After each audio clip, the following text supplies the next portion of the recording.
Hello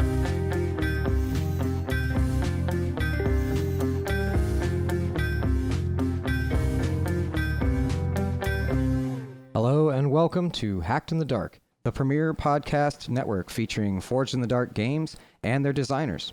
I'm Mark Cleveland, and I'm here with Poor Students, the creators of Subconscious Routine. We're going to talk about big games in small packages, or maybe just good-looking games that do cool things. I guess I'll let y'all tell me about that. My name's Cohan, pronouns he, him, and I'm half of the team from Poor Students. And I'm Garrett. My pronouns are he, him, and I'm the other half of Poor Students. So a two-person team. It's great to have you both here. I'd really like to talk to each of you about your origin stories a little bit.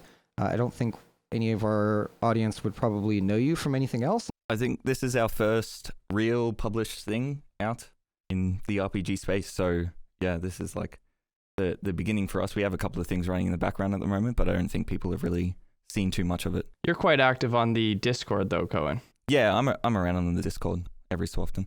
Yeah, I've definitely seen you pop your head up and speak up on other people's projects and talk about your own game. Now, let's talk about what got you into designing tabletop games, because I think that's a good place to start. Yeah, I mean, I think both Garrett and I are pretty young to the scene, I would say. I really started playing like your very traditional D&D or Pathfinder early on in high school.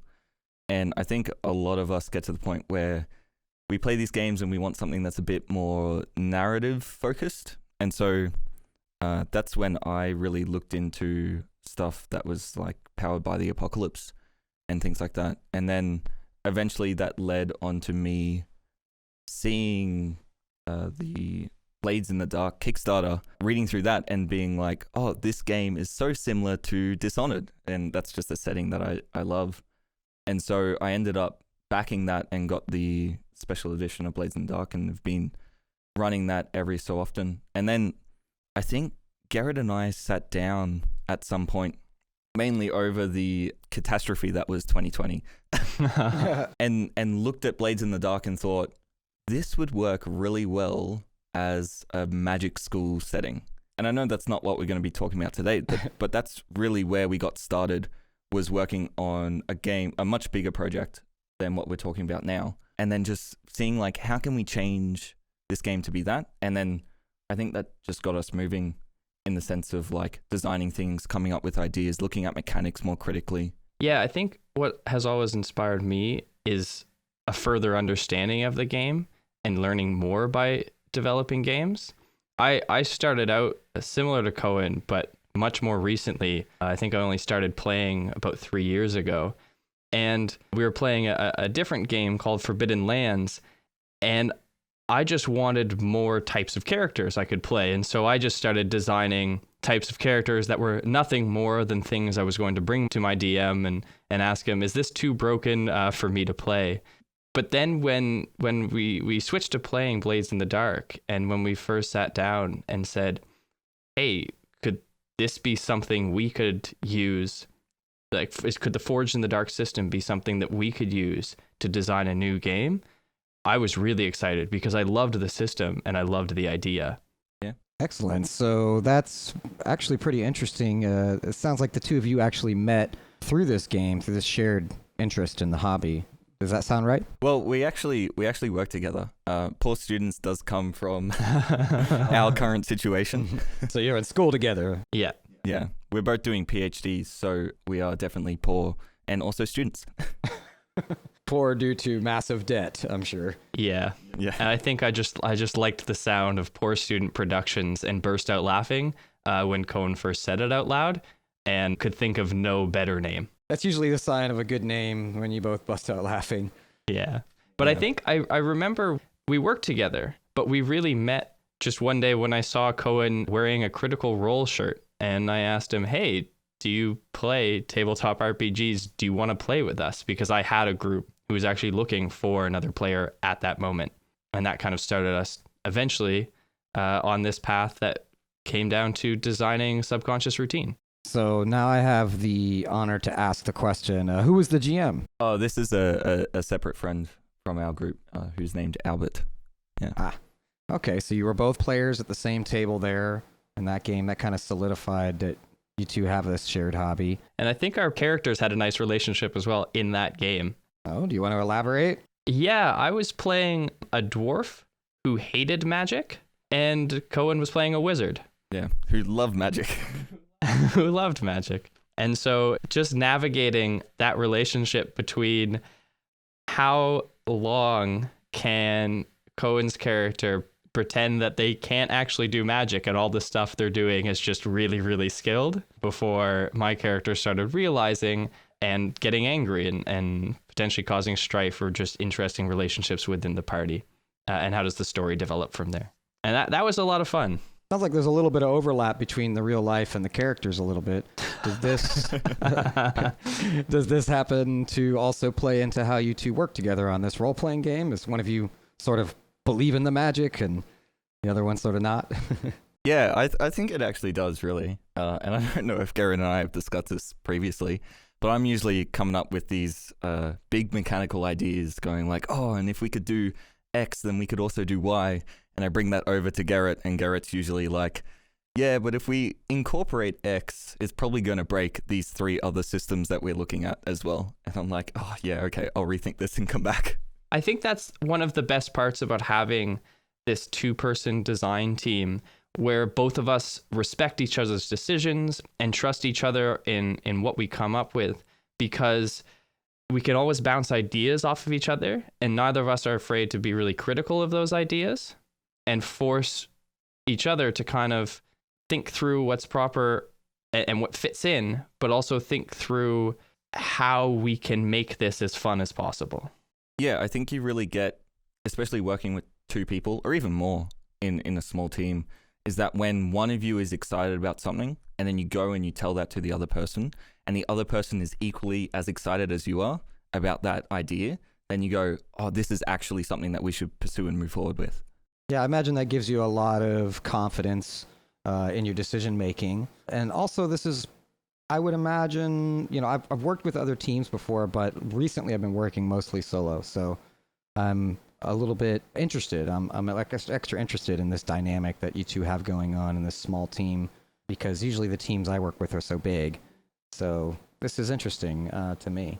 I'm sure our listeners will also be a little bit curious to know how the decision making really gets finalized. Is it always group decisions between you two, or is there sort of like a power dynamic at times, depending on what it is? I think depending on what section we have, I feel like we have different authorship over different parts of the games. But I don't think that that's split unfairly. A lot of the time it is just back and forth. Like, it'll be, does this idea look good? Does this character sheet look good? What things can change here? And it's a lot of just like iteration, but rather than doing that with yourself, you get to pass that on to someone else, which I think is very good. Like, it's a bit hard to find the small things when you're just continuously looking at the same thing over and over again, and being able to like look at different parts at different times, or shift design work about one thing to another person while you try and think of something else, and doing that back and forth really helps.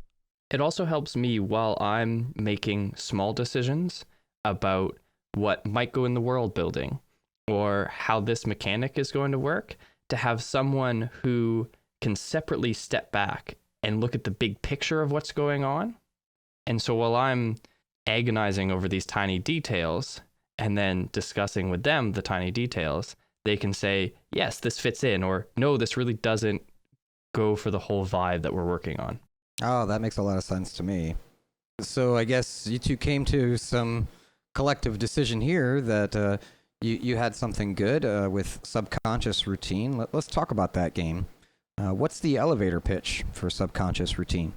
Yeah, I just want to, just before we jump into the elevator pitch. Yeah. Just because this game is one page, if you're listening or have access to a phone or a computer, you should be able to go right now to tiny.cc/subcon. So that's SUBCON.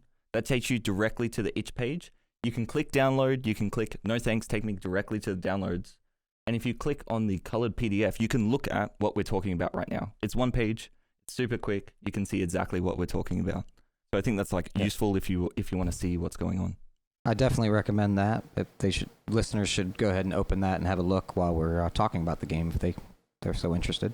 Yeah, but as that elevator pitch is, Subconscious Routine is a micro RPG about a troop of bots on an overgrown Earth finding free will. And so you as your players will play as bots stuck in this pre-programmed loop, and you'll slowly break out of this loop in our new post-post-apocalyptic setting.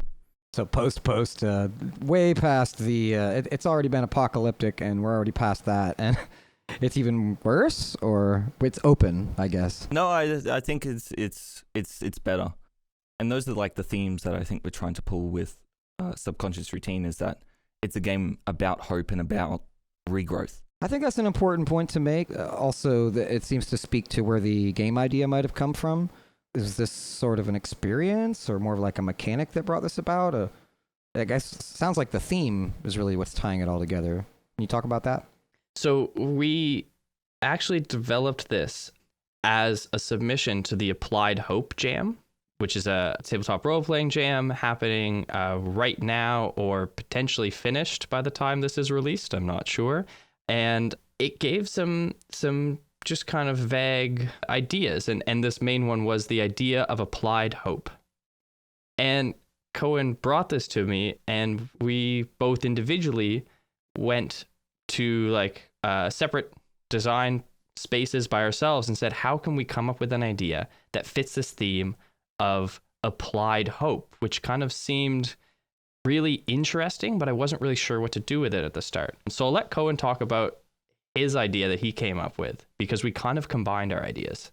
Yeah, so I think my pitch to Garrett for this jam was a game in which your players played trees, and you would act out scenes as these trees over the course of decades. So the goal would be like, there would be some randomly generated scene, you would watch that scene unfold and describe it between each other, and then you would roll a die, and a number of decades would pass for you to see a new scene, and so on and so forth.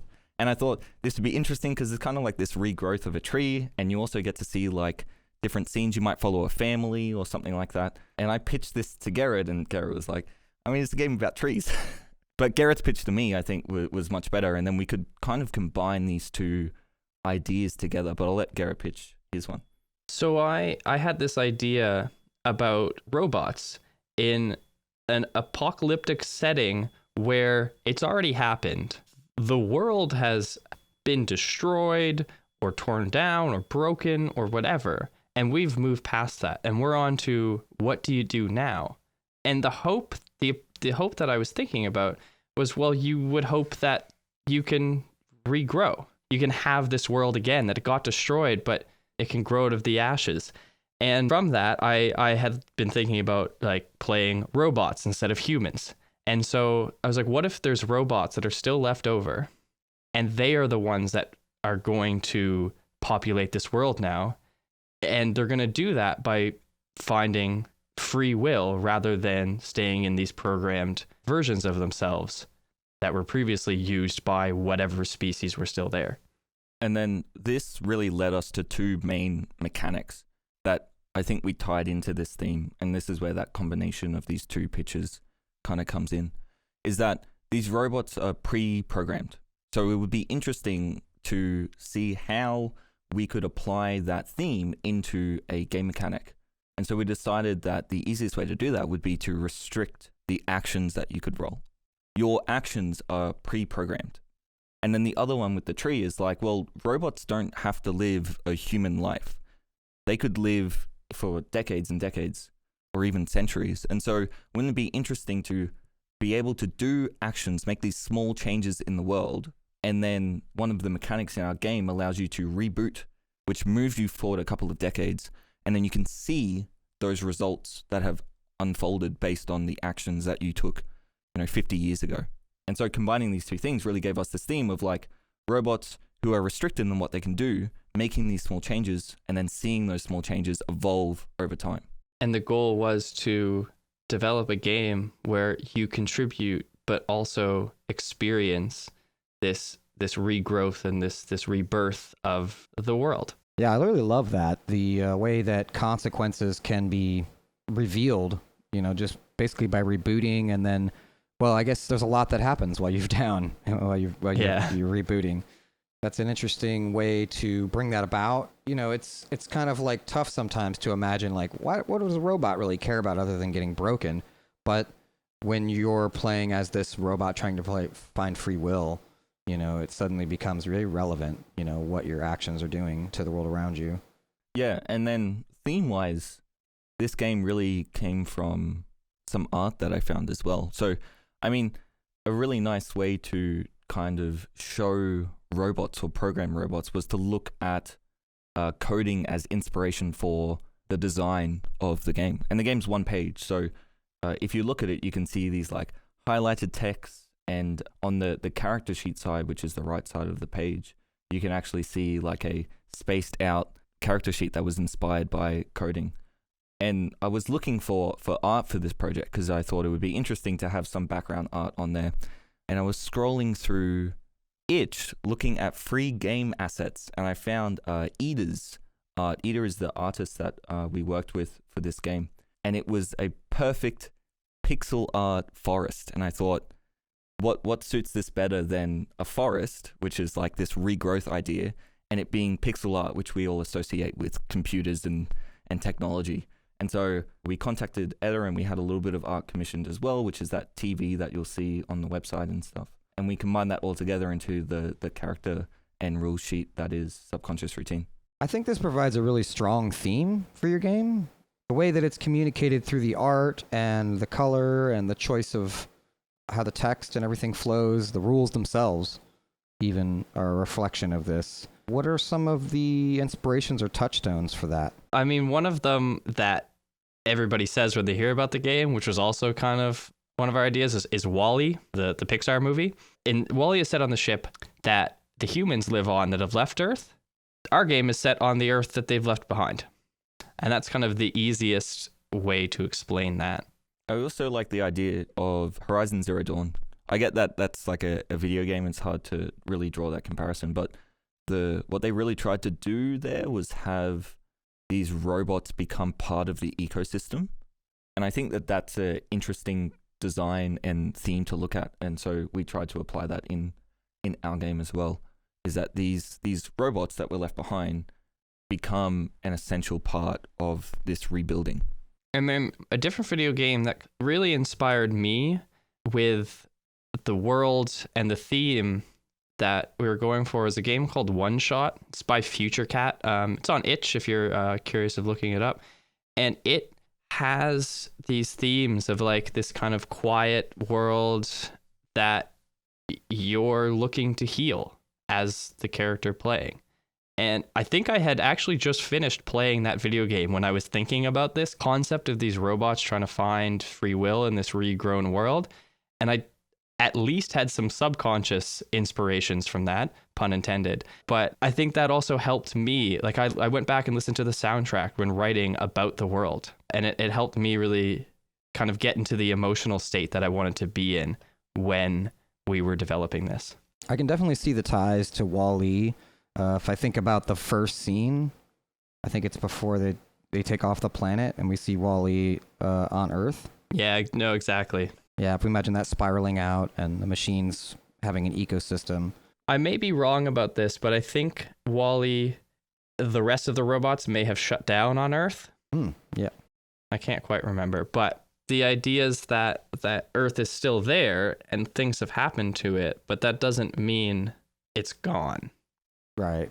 Yeah, I think the really big inspiration, and I guess this is why we're talking to you as well, is Forge in the Dark. I think we listed our two inspirations on the Itch page, which is Forge in the Dark Games and Roll for Shoes. And if you've looked at a Roll for Shoes sheet, you can kind of see the influence in that as well. But we really wanted to look at position and effect and essentially come at it with a sledgehammer and then rebuild it and ask ourselves, can we apply position and effect in our resolution mechanic that doesn't involve the discussion beforehand, but also allows players to engage with it in some way where as they apply actions in the fiction, those actions in the fiction will dramatically change the types of successes or consequences that we see as a result of this role. And really the way that we did that was to just include this little +1 mechanic, where instead of having 6 possible outcomes for a roll, or in Blade's case, there's 3 possible outcomes for the roll. We had 6, you could have 7. And depending on the way that the players engage with an action, in our case, we call it a situational advantage.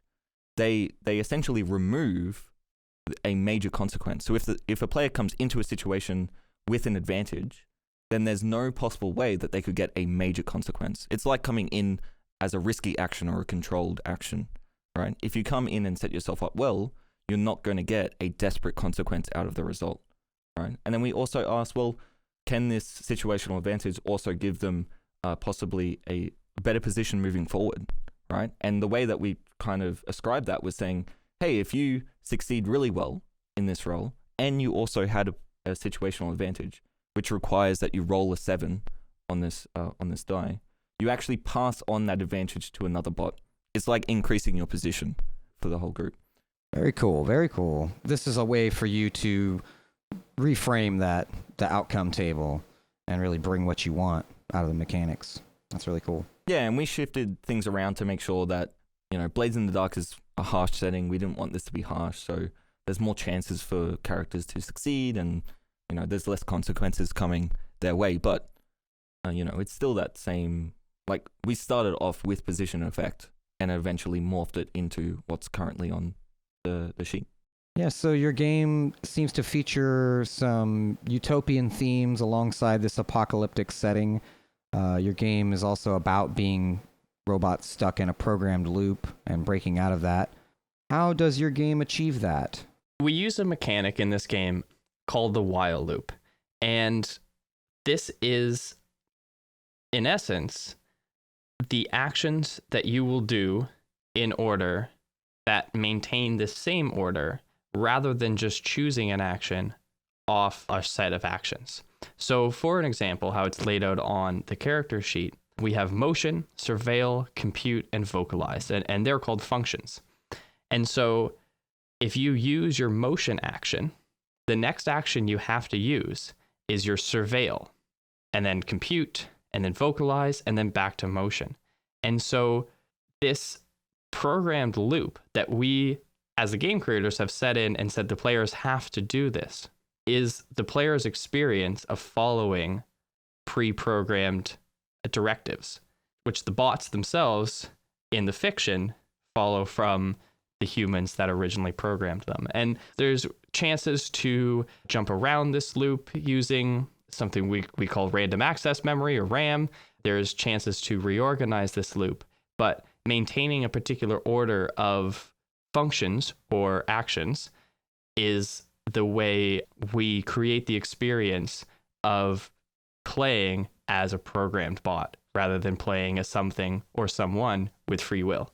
Yeah, and I think for this mechanic, we really wanted to play with the idea of authorship, right? If you consider, games like Dungeons and Dragons, like in that case, the GM asks for an action, right? You will make, like the GM will ask you, can you roll a perception roll or a perception check?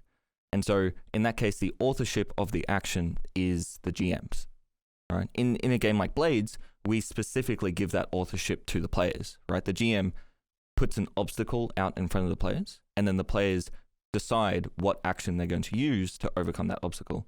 In this game, we ask, like, what if we just give the authorship to the game? Why don't we take that away from both the GM and the player and say, you can't decide what action you're going to do. The action that you have access to is there. You need to either come up with a creative solution about how you might use compute to, save someone falling off a building. So you could use motion to fly up there and grab the person, but you only have access to compute. So what are you going to do? Or I think Garrett and I discussed this previously, and I'll let him explain it. I think it encourages teamwork as well. Yeah, I like that. While you are limited in your actions, the people or the robots that you're working with are potentially at a different point, or their loop looks different than yours. And so it moves away from, I think, rather than the typical trope of, each player being good at a particular thing, each player is good at a particular thing in that moment because you're at a different point in that loop. And so we're hoping that this really encourages strong teamwork and collaboration within the game itself, because you can go, okay, where's everybody on their loop? We need to do this now. What actions do you have? And who can do well? And I think that's one of the exciting parts of the game is you're regrowing and you're experiencing this regrowth of Earth, but you're doing it together. And I think playing collaboratively, even just outside of design, has always been really important to us as players, as GMs. Yeah, and we really hope that this ties the theme of the game back to the mechanic that the players are going to be interacting with. Right, the game is about being a programmed robot looking for ways to gain free will. And if the main mechanic of the game limits your free will, we feel like that's really trying to tie all of this stuff together into a little package. Oh, well, yeah, it's like Factorio, but for action scenes, right? That's exactly it. And each of you's in control of a different component. So, it's like, okay, I'll create raw materials, but you need to be with the belt on the other side to deliver that. Yeah, that's really interesting. Yeah. I was going to say, you all use your action, and then it's the Mad Hatter of everyone changing places as the next thing they can do. Right, and rebooting in the middle of a scene is not a possibility. As you said, it takes years, right, to do the reboot. Yeah, I mean, it's completely up to the players in that case. Like, they could just decide that they're over with the current situation and all reboot right there. But then when they come back 20 years later, whatever they left there, those things would have manifested. And then the results of that they'll come into. Yeah, this is the give up on a mission thing, but instead you're giving up on the world for a while. Yeah. I think that's a great way to say it. We'll just let it go. Yeah, we'll just see what happens. And in a lot of ways, it's tough to play to see what happens when you're in the moment, but this really gives the players some power that they don't have in some ways, to allow the world to spiral out and to see, let's just see how that rolls out. Yeah, I mean, the example for me is one of the protocols, which are the goals of the game, is to, in very brief words, is to let nature take over some structure. And so the players could just walk in, plant a tree, reboot, 50 years later, that tree has grown through that building. They get to see that result right away if they want to. Yeah. I think one of the most important questions we've asked on this sheet is at the end of the reboot paragraph is what happened over X years. Having that discussion about what you've done and how it's affected. And we're talking about the consequences, but I also love the idea, kind of related to what I was saying earlier, of what if good things have happened and you get to experience, what you hoped you could get. Yeah, it's not just about consequences, it's also about the effects that are occurring. I really like that. It seems like there's been some consequences that have occurred in the setting already. One of the things I want to highlight about your game is the fantastic audio files that they seem to be the bulk of the fiction for your setting. Does that sound accurate? I want to make sure I get that right before I... Yeah, it's definitely the main way that people can interact with the setting, other than playing. Right. And you have a video as well, which accompanies the audio. When I first got my hands on the prototype, it was just audio. So how essential do you feel that these setting elements are to the experience of playing your game?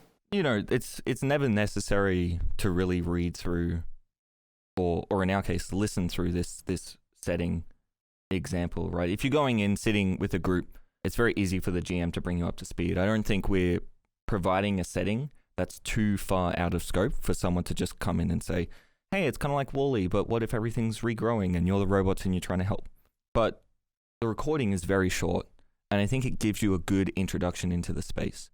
So we would love if people could listen to it, and that's why it's included in the downloads and also just on the website there is a video.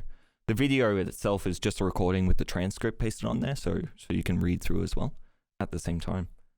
But really the reason why we went to this audio form was limited space. if you have one page and on one page you need to include both the rules and the character sheet, you don't have a lot of room to put settings in. And so we were like, this might require us approaching this from a different medium. And I mean, Garrett knows this as well. I really like writing music. And so I was like, maybe I could write a music piece for this. And then we could have a recording over the top of it. That's kind of like an introduction to the world. And that recording is done in fiction. And hopefully that like aligns the players with what they're expected to do moving forward. I can let Garrett talk about the actual message that's in it. But I think like the audio production and just having a different piece of media that people can interact with is fun for us in a perspective. We like branching out to things that aren't just words written on a page. I was just curious if this came from the design jam. Was this a limitation that you placed on yourself, or was this part of the Applied Hope Jam? No, we placed this limitation on ourselves. The Applied Hope Jam, it takes RPGs of any size, but we thought it would be interesting to create this micro RPG and see what we could do with that. And after we kind of put a prototype together, it felt pretty good. I don't really know how else to describe it, but there's actually a very funny story that just represents how hard of a worker Cohan is that we had discussed this idea. I think it was about a Thursday afternoon, and then I had a lot of work Friday, so I was kind of shut out, and then it was Saturday morning. He had sent me like a fairly well done prototype of this, and I was blown away. And obviously we've made a lot of changes to it since then, but that initial idea of like, let's put it on one page and see how much we can get out of it, it just ended up working, I think, at the start, and so we stuck with it. I'm reminded a lot of early video game development. I follow this a lot. I actually got into computers when I was a teenager, and so in the 90s was when I was learning about technology. And I remember now when I look back on like developers that did the early Nintendo games and Atari games, a lot of their ingenuity came from this restricted space of memory constraints. How much can they fit on the cartridge, Yeah. And so I'm reminded of that a lot. Sometimes restricting yourself can breed creativity. I think it definitely helped us grow as developers, because with this limited space, when we were discussing, say, writing about particular rules or explaining features of the game, or as we were talking about discussing the world building, we had to ask ourselves, what is the most critical parts? What do we want the players to know? And how can we say that in a concise yet clear manner? That was almost a lot of fun. I think that sounds like a blast. What do you hope your game is saying to the player? The game in itself, we've talked about the themes of it, of this being like a game about regrowth and healing. But the game actually functions by the players having a preset number of goals already available on the sheet. And so we call these protocols in the game. And these protocols talk about different goals or different ideas that the players can pursue. And I think in pre-writing these things for the players, we're really pushing them towards trying to focus on regrowth and healing. Yeah, so one of our protocols is help a community overcome a significant hurdle. And I mean, it's very vague. Like, you can come up with a lot of examples in this case. Our most recent playtest was a skyscraper falling down with a community that resided on top of this skyscraper. That's where they were living. And so the robots in that had to try and stop or maybe relocate this community. And so you can see like a significant hurdle that the players need to overcome, but it's not something that's traditional, like go find the big bad guy and stop the big bad guy, right? And then things like create art and witness it as time passes, right? That's not a goal that you usually see in RPGs, right? How would these players create art? How would robots create art? And that's a question that you can ask with your friends. And so I think this kind of aligns the players to what they're really trying to do. I'm a big fan of like deep philosophical questions that don't really have an answer. And so the question of what is free will, like what actually defines free will, ran through my mind the entire time we were making this. And by no means do I think we've answered that question, but I always like that we, when developing these protocols, kind of touched on what are the differences that may exist between the perceived free will of a robot and the perceived free will of a human. And we've tried to aim towards that while also keeping them realistic, playable goals. I think, not answering what free will is right off, that's perfect. This will allow that to be defined more in play. There's a textbook definition, right? But, that's boring. We want to know what this means in play and what this means as well as to our robots.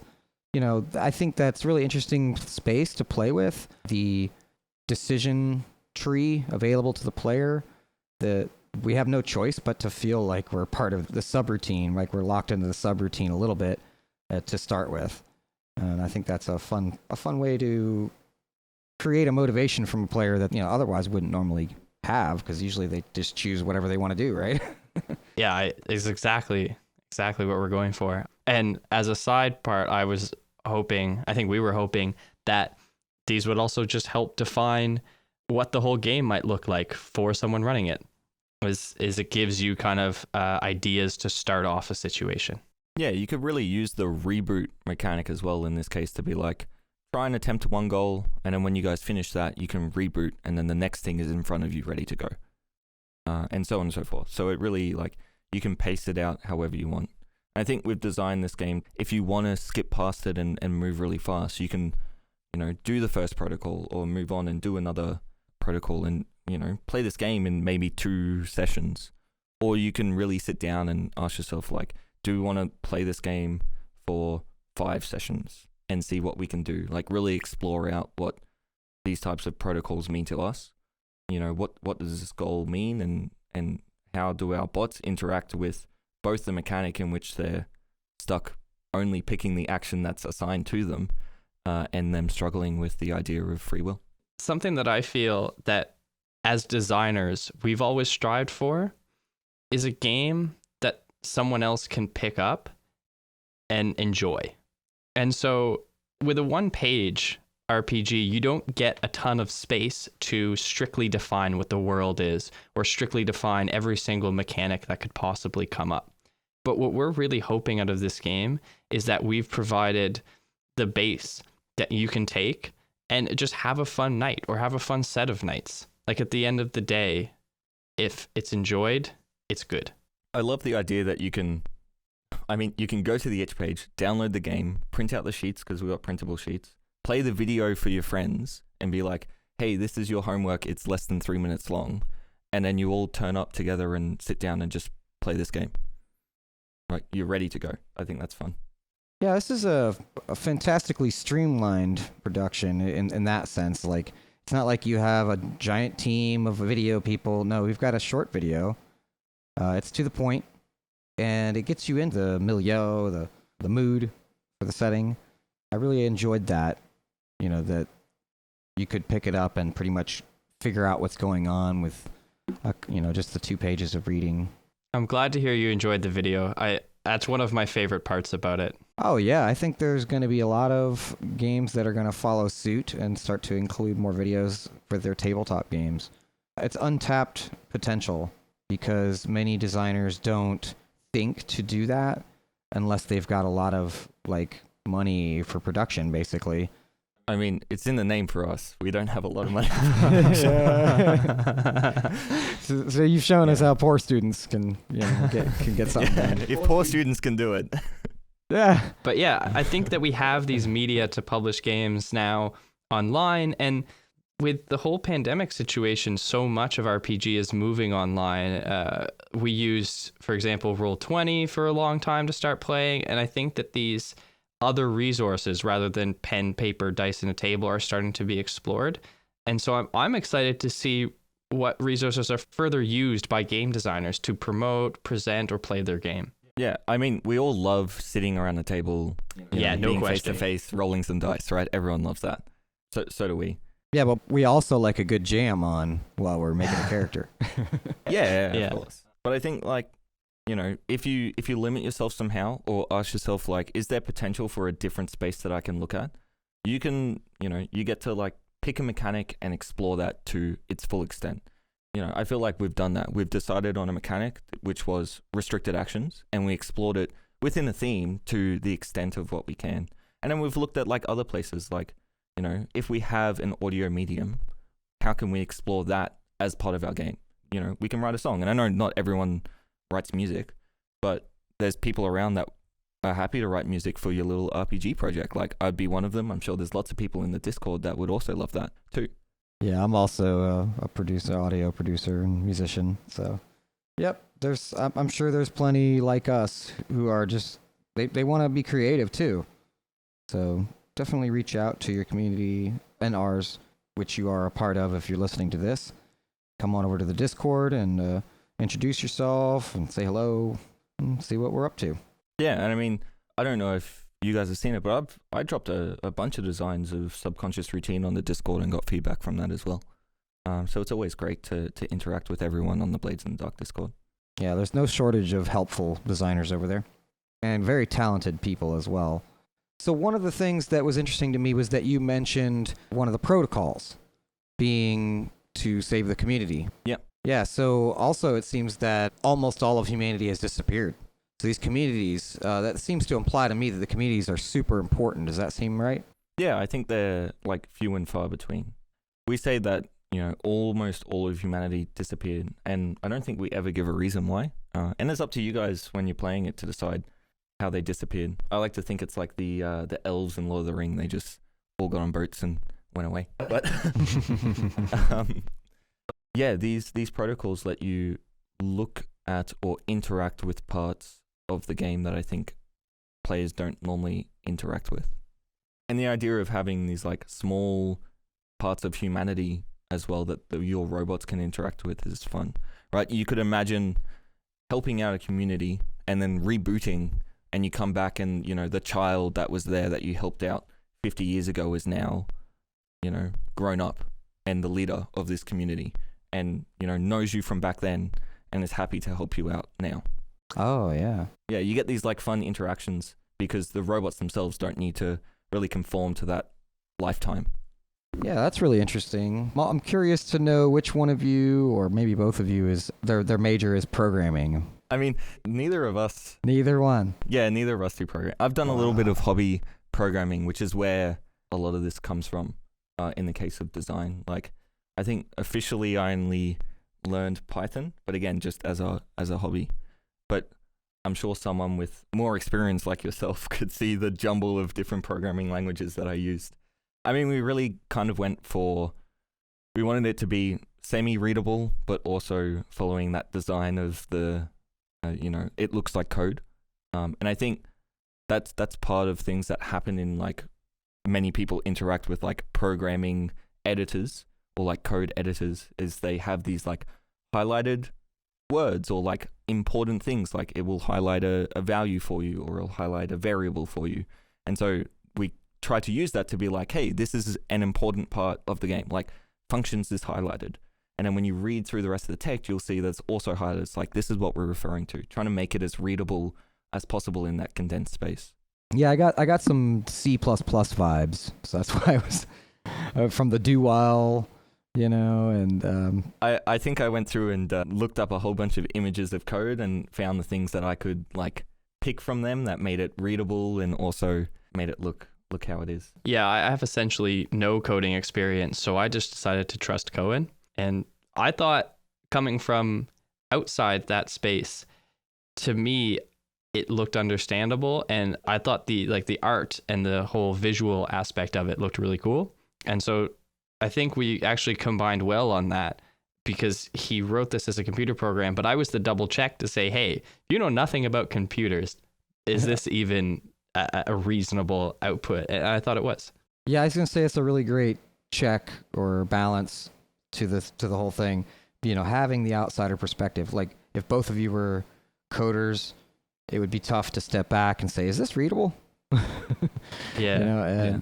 So I think that's actually a benefit. I think it's a positive that neither one of you are really too deep into coding to step back and have this perspective of like the lay person be able to read it. Yeah, I think it was definitely more of a aesthetic choice. to go with this. Yeah, I think the aesthetic has always been really important to us because it was about relating the aesthetic to the world building and then relating the world building back to the aesthetic. So the whole design of the character sheet and the pages, the design of the video, we wanted it to put you in the space, the fiction that this game exists in. Where can people find Subcon Poor Students.mp3? So if you want to listen to the video or the audio, number one, you're more than welcome to ping me on the Discord and I'll send you stuff. But you can go directly to the Subconscious Routine itch.io page by going to tiny.cc/subcon, or you can go to our itch page, which is poorstudents.itch.io, and that'll take you directly to, and then you can click on Subconscious Routine there. The audio is in the video file just on that page, so if you click play on the YouTube video there, you can listen to it. But you can also download the game and the PDFs, including a fillable PDF, a printable PDF, both the audio and separately the song by itself if you just want to listen to that song. And that's all available on the itch.io page as well for a pay what you want price. Well, that's very generous of you. You've both put in some substantial work on the game and to give it pay what you want. We're hoping that our listeners will feel that it's worthwhile to give you some money. Yeah, I mean, we just really want people to have a look at it, like download it and play it. That's our main goal, right? We're not really interested in becoming less poor students right now. I think we've accepted that won't happen for a while. The ship has sailed, so to speak. Yeah, we just want people to play the game. That's it. Like, have a look at it. Even if you're not sitting down to play it with some friends, like pull it up, have a look at it, read through it. If it inspires you to do something similar, then go ahead. Like, it's just something that we're happy to share with the community, and we really like just like getting new things out there, getting new ideas out there. It doesn't get much more noble than that, and I would expect no less from those participating in Solar Punk and Utopia jams. I'm hoping that we see more out of you two in the future. This is a very evocative and creative thing that you've done here. So I want to thank you both for joining me today and for all of your insights and comments.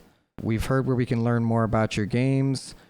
If you want to plug your personal social media, anything like that, go ahead and do that. We have a Twitter that we've just recently started, but we'll hopefully be posting on more about the games we're developing.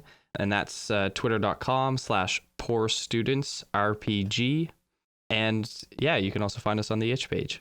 Very cool. I'll go ahead and plug that Applied Hope Jam. The link will be in the description below. Yeah, we'd love everyone to check out the Applied Hope Jam. There's a couple, there's some great designs on there. A bunch of stuff as well that you can just print and play too, which I think is great. All right. It's been a pleasure bringing you another episode from the Hacked in the Dark podcast network. We are the best place to hear about new Forged in the Dark games and their designers. We're getting a large number of downloads and plays compared to previous months. We appreciate you, and we just want to remind you that if you've gotten this far, to go ahead and follow and subscribe and share this to your friends who might also enjoy it. My name's Mark. I've been your host. And remember, when it comes to design, we all begin our journey as hacks in the dark. Okay, good. This is on. Aaron, I think the machines are evolving. Even all the way out here, the bots are acting weird. Spent all these months monitoring them and never seen anything like this. The world is going to change. Again. Ever since our parents could remember, the bots have followed their directives, repeating the same task over and over, never deviating. Always the same routine. But now they're changing. Maybe gaining a new directive. They're trying to overcome their programming. I see repair bots building houses and combat bots tending to animals. Like they're making their own decisions. Maybe you'll understand more when you're older or by the time you hear this. So our parents taught us that humanity built that sphere around the sun, and the recordings I've heard said that it feeds the machines. These machines were the tools of the ancient people, and they used them to create this metal world around us. The machines from those stories are the bots we live with today. But those ancient people left, and I still can't find any record of why. Almost all of them departed, and the shreds of humanity that were left behind, our ancestors, were forced to keep surviving in that new world, now dominated by the machines. I've seen pictures of the world before the Great Departure, and it looked completely different. That sphere around the sun was still intact and covered it entirely. Plants never having access to sunlight couldn't grow. Even after nature grew back and those metal structures fell, the bots still followed their routines. But now, what if the machines can act for themselves? What will happen to what is left of our society, our family? How will the world look? Filled with bots that can create or destroy of their own volition. Who knows what will happen to us? Maybe we'll have to leave the planet as well, and if so, what will we leave behind? Oh hey, if our old repair bot, Zarno2, gains consciousness, maybe they'll have something more interesting to say. Hey, maybe they'll be our friend. I'm headed to the dam now. I'll leave another recording for you there. I hope I can come back soon. I'm thinking of you.